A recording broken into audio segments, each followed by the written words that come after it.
Des bails de jeux vidéo. La dernière fois j'ai parlé de Street Fighter 2 sur Super NES. Il y avait une Master System chez moi, et après la Master System on a eu la Mega Drive. Donc on avait des jeux de sport, tu vois, des jeux d'adultes. Je pense que le premier jeu auquel j'ai joué vraiment c'était Alex Kidd. Les premiers souvenirs que j'ai, tu vois, Alex Kidd sur Master System, le premier. Et du coup, quelques jeux Mega Drive, mais j'ai jamais vraiment joué à la Mega Drive étant gosse, c'était vraiment la Super NES, parce qu'on avait simplement pas de jeu. Mais du coup je vais parler de Comic Zone sur Mega Drive, parce que c'est sale. Sale, ça. La boîte est assez belle, et j'ai pas la notice, et j'ai pas le CD qui est vendu avec normalement, c'est un jeu qui est hors de prix si tu veux l'avoir en version complète. Donc celui-là je l'ai payé genre 16 € avec juste la cartouche et la boîte, mais j'ai déjà la boîte, ce qui est en soi une bonne chose. C'est cool parce que sur la Mega Drive, comme les boîtes étaient pas en carton, les gens les jetaient moins, je pense. Ouais, tu trouves vachement facilement des jeux Mega Drive. Un jeu Mega Drive en boîte. C'est un jeu qui, comme son nom l'indique, se passe dans un comics, dans un comic book. On joue le rôle d'un personnage qui s'appelle Sketch Turner, qui est dessinateur de comics. Je peux même parler pendant que je mets le jeu, je pense. Et qui se retrouve, donc je vais balancer le jeu pour pouvoir vous en parler un peu. Qui se retrouve projeté dans sa propre bande dessinée en fait. Ouais. Par un soir d'orage, tu vois, il y a un bail qui se passe. Un peu comme dans Another World avec l'accélérateur de particules où le mec se fait happer et son bureau est complètement absorbé dans un monde parallèle. Dans Comic Zone, le mec est aspiré dans son comics, tu vois, le méchant, le protagoniste, tu vois, l'antagoniste. L'antagoniste de son comics sort, mais il n'est que sous forme de dessin. Et pour pouvoir exister pour pouvoir récupérer un corps, il doit réussir dans le comics à tuer son créateur. Pour devenir lui, tu vois, tangible. Et du coup, il essaye de le tuer. Et donc c'est lui qui dessine des trucs, c'est lui qui dessine des ennemis, c'est sa main qu'on voit. Ouais, et donc dans le jeu, le méchant intervient, il rajoute des ennemis comme ça sur la map pendant que t'es dans le truc pour essayer de te niquer.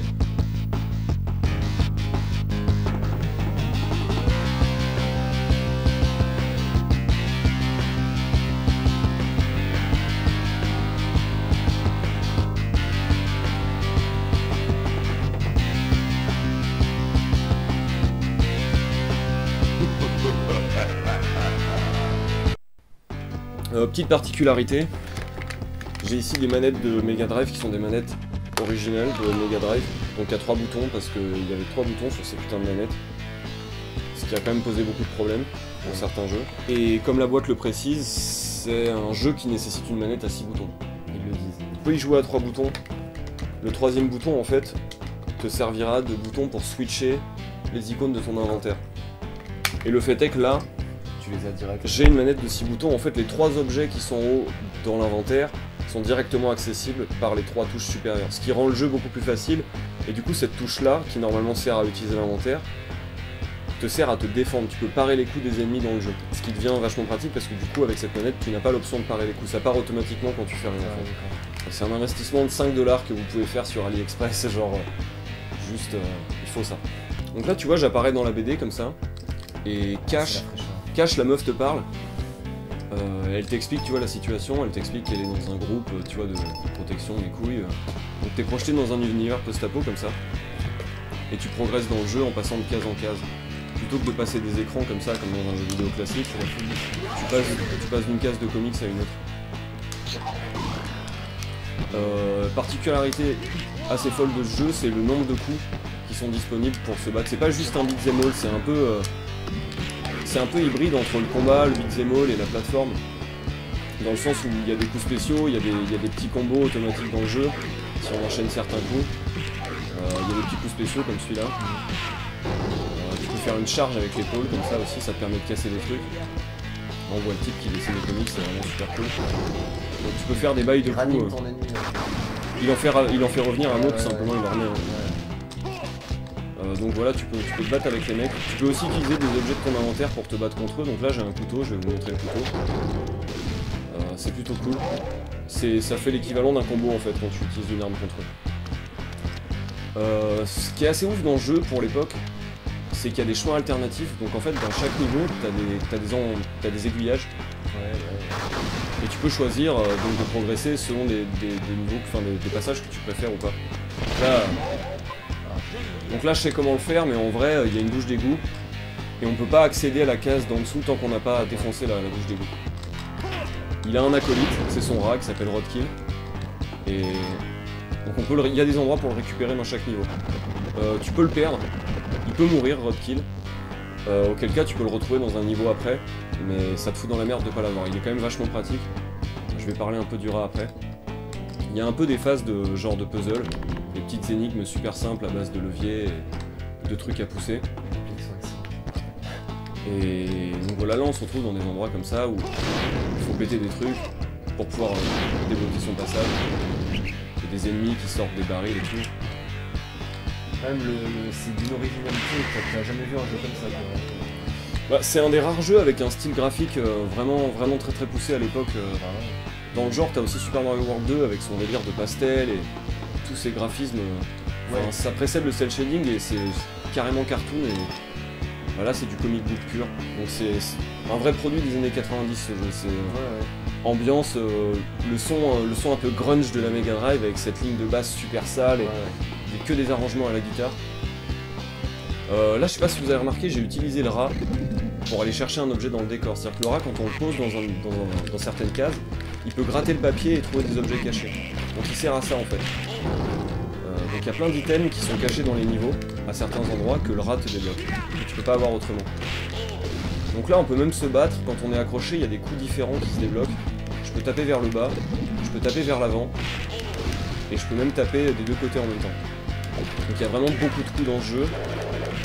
C'est assez dingue.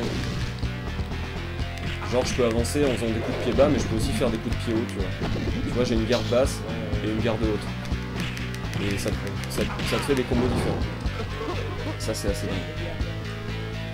Donc ouais, il y a plein de conversations en plus avec les PNJ du jeu. Ce qui est vachement cool, c'est que ça précède vachement l'usage des cinématiques dans les jeux. Sans pour autant casser le dynamisme du truc. T'es vraiment constamment dans l'action. Là il y a une douille spéciale, tu vois, par exemple. Tu dois pousser la caisse pour activer le levier, donc pour pouvoir monter dessus. Mais si tu le fais, ça t'ouvre une trappe et quand tu sautes, en fait, tu tombes dans des barils en feu et ça te nique. Donc là, il y a un petit trick, c'est de pas pousser la caisse complètement contre le mur pour pouvoir activer le levier et ensuite tu sautes, tu passes de l'autre côté de la caisse. Et là, tu pousses la caisse et tu fais exploser le truc. Tu désactives le piège, tu vois. Ce qui est plutôt cool parce que les premières fois, je me faisais tout le temps avoir et c'est un truc qui est plutôt important. Donc là, tu vois, j'ai encore un item de vie que je vais prendre. Donc il y a une gestion d'inventaire aussi, elle est légère, mais elle est plutôt cool. Les ennemis ont eux aussi plein d'attaques spéciales, ils ont des anti-air quand tu essaies de les prendre par en haut, et... il se passe des trucs trop cool, genre ça joue avec les codes de la BD et tout, c'est complètement dingue comme truc.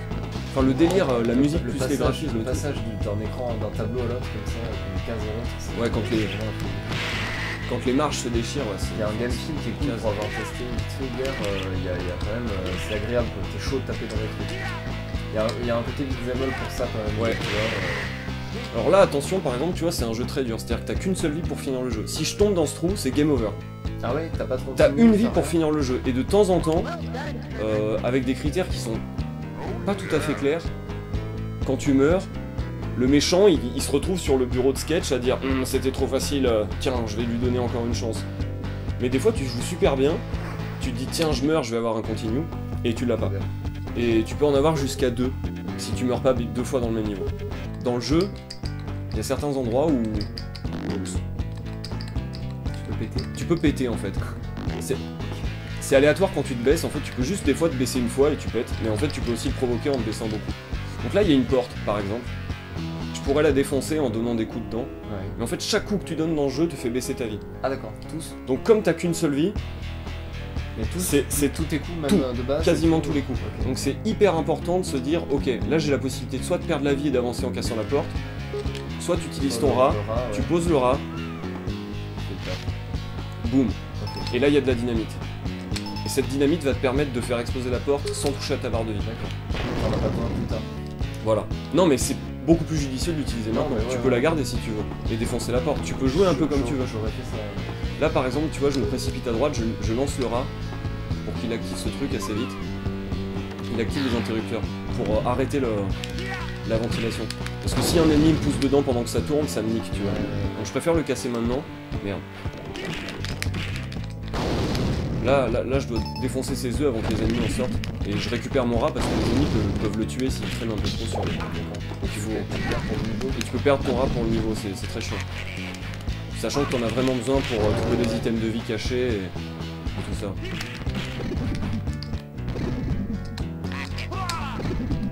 Oh là là. Tu vois, quand tu leur fais des coups spéciaux, des fois ils disparaissent. Tu vois là, ils disparaissent systématiquement. Donc il est pas chaud de ce coup spécial là, tu vois. Donc là, j'essaye de lui faire des alternances de coups bas et hauts pour le niquer parce qu'il a une garde, tu vois. Il y a vraiment une espèce de gameplay jeu de combat là-dedans. Ouais, à la Prince of Persia, c'est-à-dire que c'est pas le but du jeu, c'est pas le truc principal du jeu, mais c'est vrai qu'en plus t'as un système de combat qui est vraiment avancé. Ouais, qui vient s'ajouter à tout ça. C'est cool parce qu'en plus le jeu peut tricher et c'est justifié par le scénario, tu vois ce que je veux dire. Ouais. C'est drôle, une liberté, tu t'attends un peu à tout. Voilà, donc là faut pousser cette caisse et faire exploser ce machin. Donc il y a pas mal de... On a quasiment fait le tour de tous les trucs de gameplay jusque là, j'ai quelques trucs à montrer, je vais pas vous montrer tout le jeu. Je peux juste dire qu'il y a une fin alternative en fonction de si tu sauves la meuf à la fin ou pas, c'est-à-dire que le combat du boss à la fin se déroule avec un temps limité. La meuf est dans un tube et l'eau monte, tu vois. Et si t'as le temps de finir, enfin de tuer le boss avant que la meuf soit noyée, ben tu sauves la meuf et t'as une bonne fin.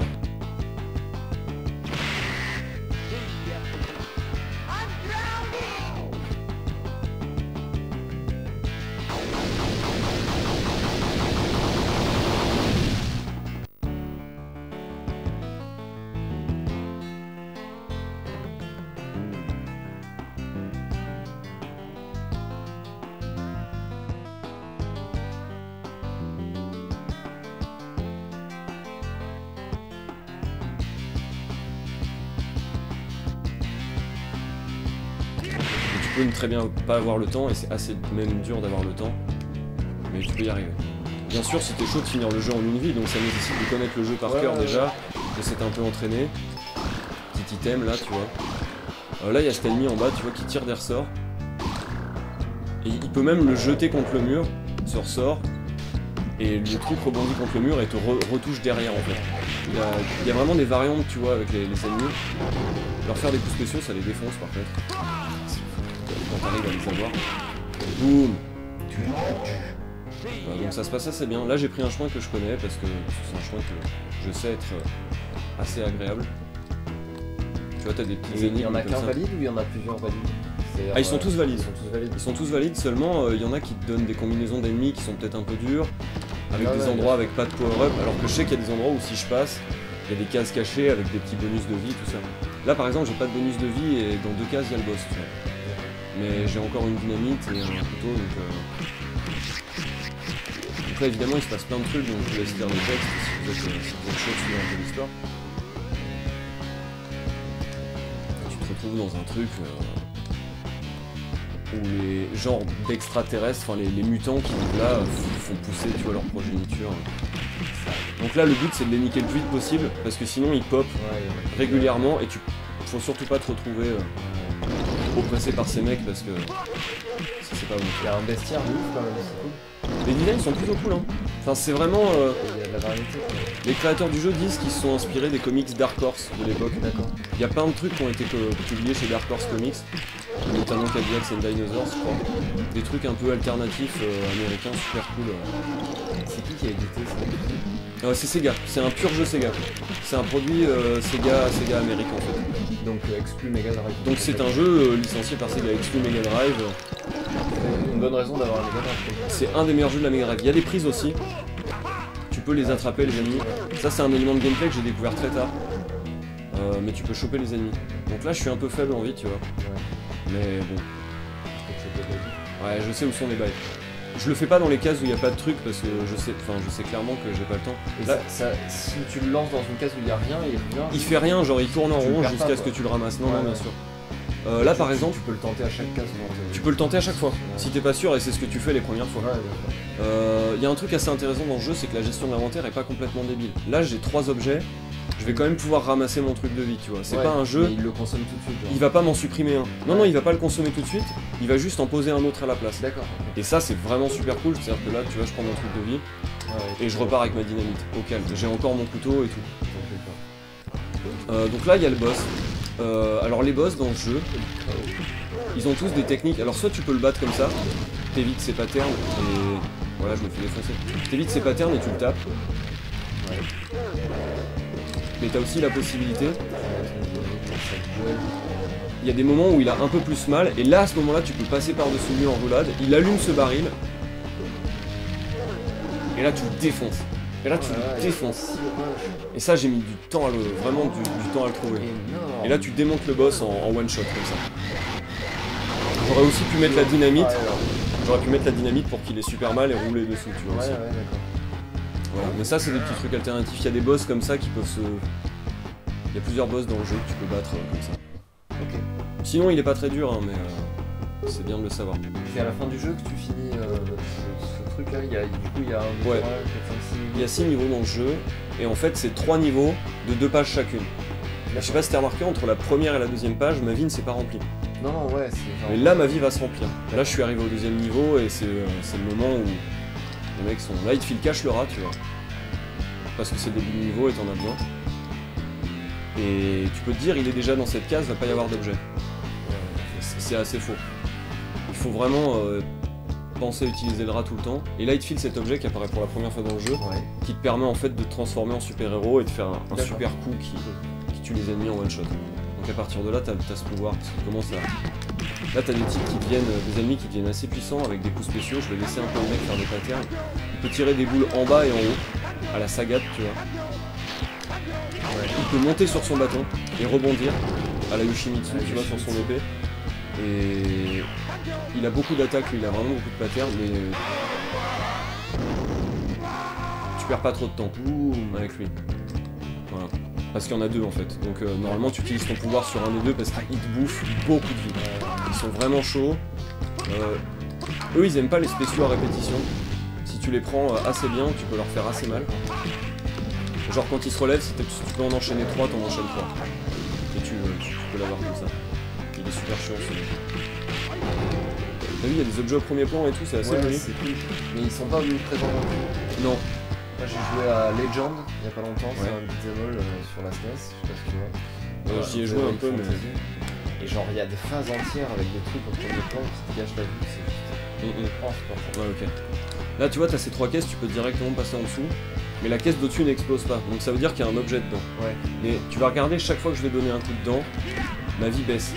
Tous les 2 coups, ma vie baisse, tu vois. Donc ça c'est un truc que je fais, en ne faisant pas exploser les autres, parce que si tu touches les autres un peu trop, elles explosent. Mais tu perds un peu de vie, mais tu récupères un item de vie pour plus tard. Donc ça c'est un sacrifice qui est nécessaire, tu vois. Si tu veux vraiment finir le jeu, et vu qu'il n'y a qu'une vie, là faut aller assez vite pour boucher ce trou en fait. Sinon il pop à l'infini. Et c'est infernal. Donc tu les niques, tu vois, le plus vite possible. Voilà. Ils prennent 2 coups en général, mais en fait ils sont très durs à toucher.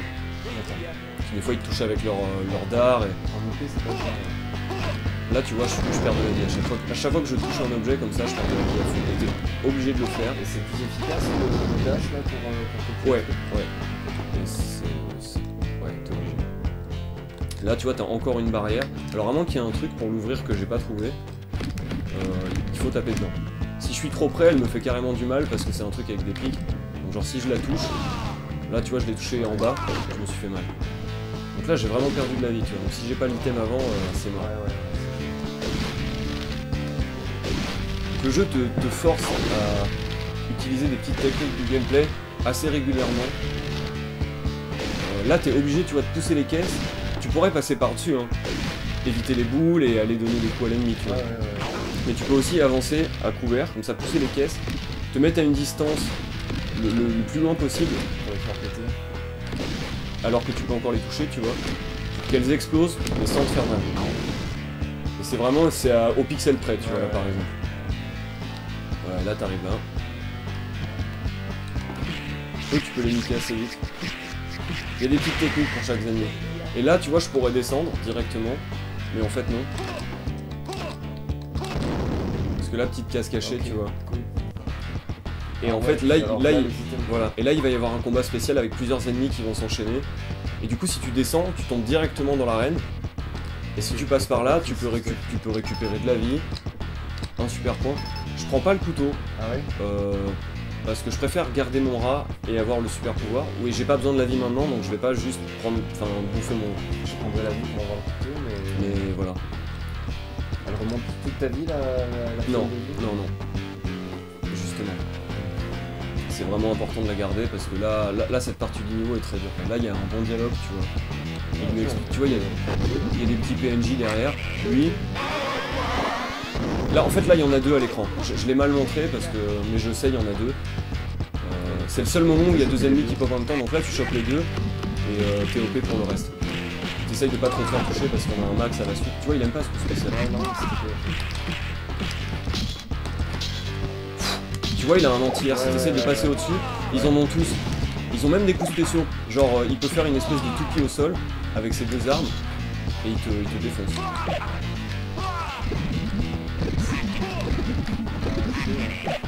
Ah mais je vais essayer de le choper.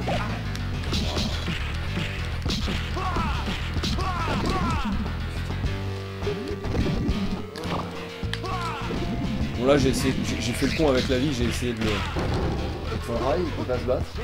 Alors il peut se battre mais contre certains ennemis, enfin il peut s'électrocuter en fait, enfin il a une espèce de truc à la Pikachu où il émet des éclairs. Donc si t'arrives à le faire passer derrière un ennemi pendant que toi tu tapes l'ennemi, ça va. Mais si genre toi t'es un peu trop loin de l'ennemi et que l'ennemi est seul, il tue ton rat assez vite et tu le perds. Et c'est vraiment chiant. Par contre il y a un ennemi particulier et je vais le montrer qui a... Le rat le tue instant. Et ça c'est un petit trick dans le jeu qui est vachement utile. Mais c'est pareil, c'est des tricks que les PNJ te donnent en fait. Genre la meuf, Alissa, des fois elle pop et il y a un combat où elle te dit ton rat serait utile à ce moment-là. Et effectivement le rat est très utile à ce moment-là. Tu vois, c'est une femme en fait, une espèce de guerrière viking. Et là je vais m'occuper un peu d'elle et là boum. Ok. Voilà. Là elle voit la souris, elle voit le rat, tu vois, elle se chie dessus en fait. Et du coup elle se barre. Mais bon, elle peut très bien taper ton rat aussi. C'est pour ça que je la tape en attendant, tu vois. Là tu vois le temple où tu vas en fait. Donc là il y a lui. Et lui il est très chiant. Tu peux essayer de faire des coups de pied sautés et de revenir à l'endroit où t'es, mais tu risques de tomber. Et là tu meurs, c'est game over, fin de la partie.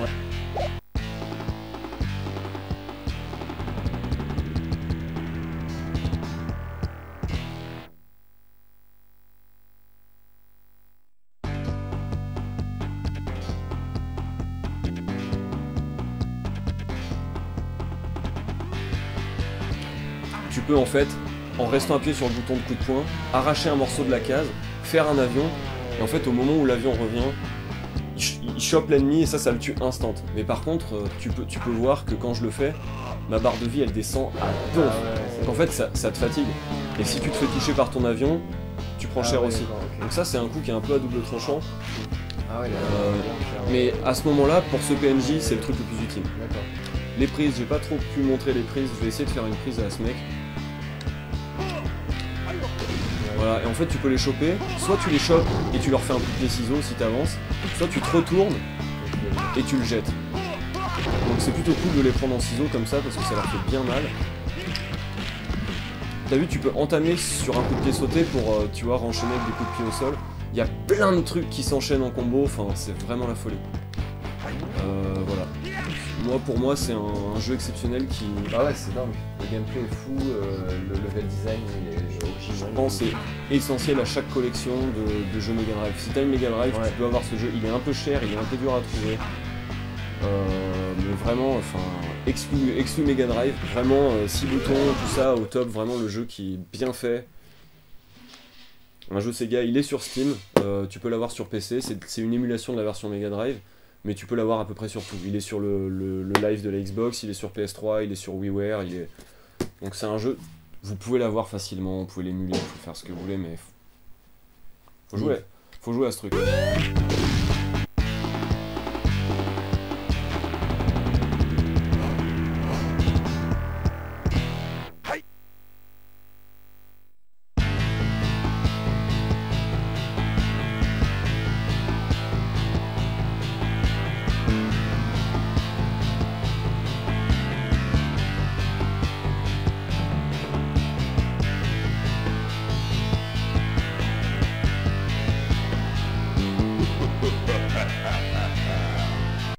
Ouais, alors là Coco est en train de tester un peu le jeu et du coup je dis des trucs que j'ai oubliés. Il y a la VF dans le jeu. Donc on peut y jouer entièrement en français si on veut. J'ai oublié de le faire pendant la vidéo mais c'est pas très grave. Et là je voulais surtout parler de ce clin d'œil à New York 1997 avec la tête de la Statue de la Liberté. Enfin ça pour moi cette référence à John Carpenter elle fait tout quoi. Ouais. Je sais pas ce que t'en penses, mais si, genre, c'est le début du niveau, du premier niveau, et boum, direct, années 90, New York 1997, en mode, d'accord, pas de soucis les gars. Voilà, c'est tout.